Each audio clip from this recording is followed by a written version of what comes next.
At first I free fall, down through the air with nothing to hold me back. The feeling is sickening. I brace myself for the kick when the rope I'm clinging to for dear life goes taut. This is the most dangerous moment, the part where I'm most likely to fall and lose my grip. The rope jerks, my hands slip, my body jars at the bounce. I try to grasp the rope tighter, but it slides through my hands, burning my palms. The forward momentum is still swinging me towards the net. I just need to hold on for a second longer. My sore hands reach the end of the rope as I near the landing net. I have one chance, so I let go and basically fly through the last bit of empty air and crash face first into the net.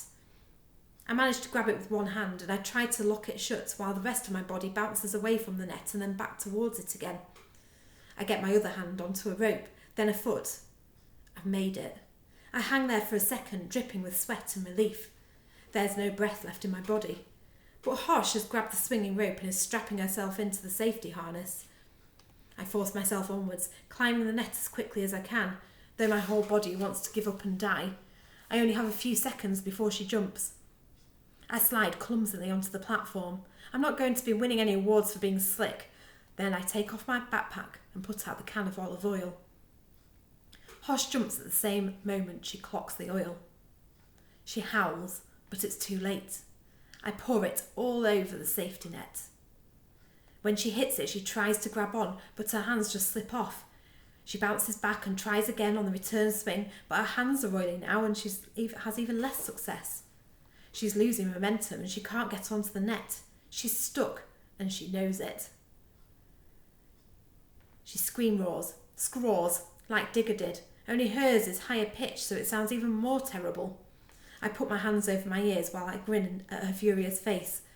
The rope is almost out of swing, so she's just dangling from the harness in the centre point between the trees. She can't get to either side and she can't drop down. One of her shoes falls off into the darkness below. "You'll pay for this," she says. "It doesn't matter what happens to me. My race is stronger, smarter and better than you in every way. We will dominate this world and you will be forgotten." "I'd love to stop and chat, miss," I say, "but if you look to your left, you'll see that the river is flowing back into Crater Lake, so I'm afraid your precious sporlings aren't going to be escaping any time soon." She turns to see the river surging down to the bottom of the crater, carrying most of the bug-eye workers with it. They're so weak from the moss soup and the cold water that they're not even attempting to climb out, just scrabbling around with panicked looks on their faces. Mac and Adrian did it. I climb down from the tree and collapse on the floor. "How's the tunnel blocking going?" I ask Kat, who runs over and flops down beside me. "Chet's is nearly finished. He worked out how to operate the digging machinery," she says. "So he's digging in reverse?" "Yes, and still wearing the sunglasses. He thinks they make him look swag." She smiles. "Well done, Lance. Your plan worked." "It was all of us," I say. "That was some epic climbing." "I nearly fell when that black slime started oozing out of him." She looks over to where the thing that used to be Digger is glued to the wall, jerking around, still trying to get loose. "Poor Digger. He looks disgusting." "An abomination," I agree. "I guess he must have skipped dinner, or maybe because he's been turned the longest, the moss didn't work so well on him. Do you think if we give him some more water bears, he might turn back?"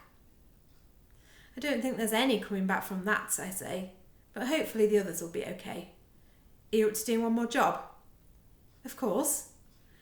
"We're not safe until we get the word out. Will you take my mobile and climb up to the roof? If you can get reception, phone the police. MI5, the men in black, and my mum." "I'm on it," she says, taking my mobile and running back across the lawn.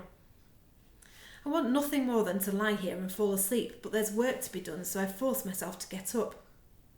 Without my phone, I'm not exactly sure what time it is, but the crescent moon is high in the sky and the stars are twinkling. With the floodlights on, I can see the lawn and the lake, and they're buzzing with activity. I walk over to where Chet's is driving the digger and obviously having the time of his life. He grins at me and gives me a thumbs up. "When you're done," I call, dodging out of the way as a pile of earth tumbles out of the scoop, "can you go and look for Digger's keys? If we can get into his office, we might be able to use the phone. I don't know if Kat's going to have any luck getting reception." "He usually keeps them in his pocket," he yells. I think his trousers are still mostly intact, I say, though I don't even want to think about what he looks like underneath. The keys might have fallen out when he turned. If not, I'll climb up and see if I can get them, Chet says. You sure you're okay with that? He looks pretty scary. Don't worry, I can handle it. I give him a wave and make my way back to the lake. It's going to take a while to get used to this new Chetan. The lake is full of bug eyes splashing about. Adrian and Big Mac are running around the edges, poking them back in with oars when they get too close to dry land. Hey Lance, Big Mac shouts. We did it. Woohoo! Adrian punches the air. You guys did amazing, I yell. You're heroes. You too, mate. Big Mac comes running over to me. Some of this lot are turning human, so we can start getting them out. They're tired though. Maybe we could get something to help them, some life jackets or something. Adrian prods Atul, who definitely still has bug eyes, deeper into the water. I think there's a dinghy in the boat shed, I say. I saw it when we were hiding in there. That would be perfect. I'll go and get it. I run around the lake to the pier side, open the door to the boat shed and flick on the light. I see what I need towards the back of the shed. Behind the canoes and oars there are some inflatable rafts. It's going to be a squeeze to get to them, so I take off my backpack and chuck it onto the pier.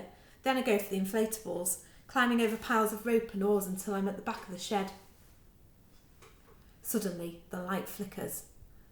My first thought is that the light bulb must have popped, but I turn on instinct, and in the last flash of light, I see her. Then everything goes black. I crouch down behind the rafts. It's no good hiding, Hosh's voice hisses from somewhere in the darkness. I can see you. I swallow. Damn those bug eyes. It's Hosh, I say. I thought I left you hanging out by the leap of faith. Get it? Hanging out? She doesn't laugh. I managed to find my way out of your pathetic trap. Anger is a great motivator. Her voice is a little closer this time. You should know, a boy like you, full of anger and aggression. If you were going to make it past today, you'd only end up in prison. You've got me all wrong, I say, fumbling with the inflatables in front of me. The things I've done, trapping Trent in the toilets, everything at Crater Lake, I didn't do them out of anger. I did them to help my friends. And now you've ruined our plans, she says. She must barely be more than a metre away now. My spoilings are destroyed. Soon I'll be the only one left. You don't like soup, I say? My human body is allergic to carrots, so I found alternative nourishment.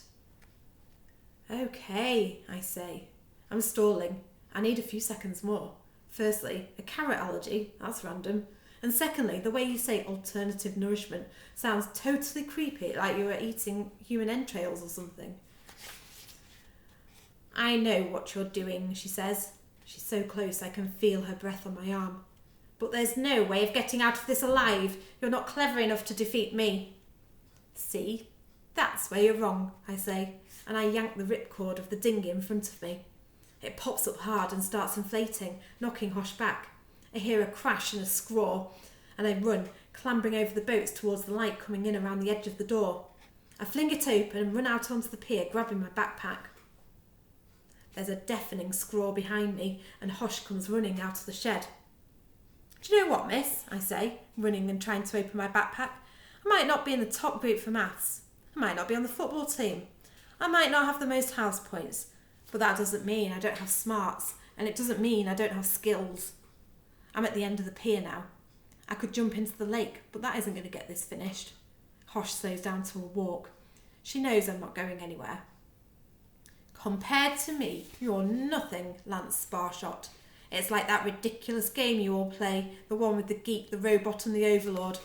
I'm the overlord, and I was put here to enslave geeks like you. You're wrong, I say. You're pointless and weak, the archetypal geek. Oh yes, I'm a geek and proud of it, I say, taking one more step back. I meant you're wrong about you. She tried to step towards me, but her stupid heel is caught in between the wooden boards of the pier. She wobbles. You're not Overlord, you're the robot.